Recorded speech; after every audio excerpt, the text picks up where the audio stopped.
اليوم العالمي للتضامن مع الشعب الفلسطيني. في 29 نوفمبر عام 1977 دعت الجمعية العامة للأمم المتحدة إلى التضامن مع الشعب الفلسطيني.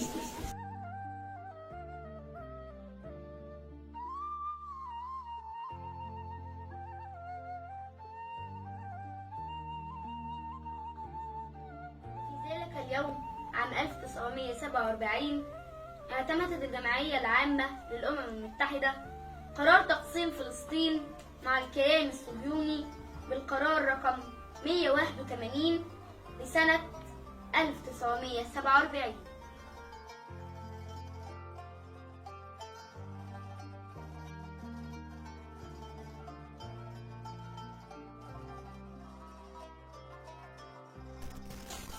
ولفلسطين أهمية كبيرة، فأرض فلسطين هي جزء من بلاد الشام التي تتوسط قلب العالم القديم، ووقعت فيها العديد من المعارك الفاصلة في التاريخ.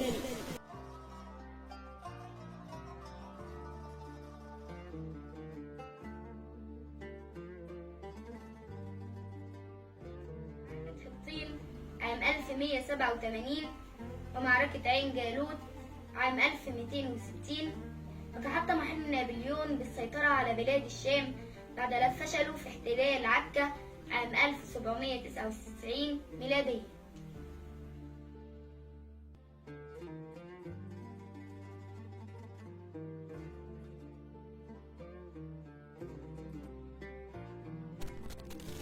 والسيطرة عليها كان حلم يرون الكثير لأهمية موقعها المتميز الذي يتوسط قارات العالم القديم، وتقع جنوب شرق البحر المتوسط وتقع غرب آسيا، فكانت نقطة هبوط وتقاطع الثقافات والتجارة والسياسة ومركزيتها في تاريخ الأديان.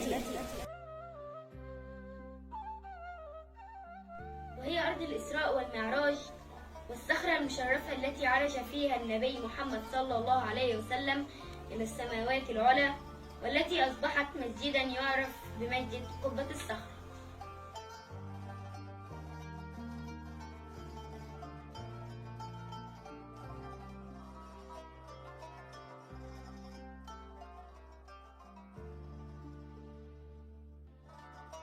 كانت القدس زهرة المدائن، فهي أرض الأديان السماوية الثلاث، وهي المدينة التي تحتضن المسجد الأقصى المبارك، أولى القبلتين وثالث الحرمين الشريفين. مدينة القدس أهمية كبيرة لدى المسيحيين، حيث يقع بها أكبر عدد من الكنائس حول العالم، حيث يوجد بها 158 كنيسة لمختلف الطوائف، وتضم العديد من المعالم المسيحية.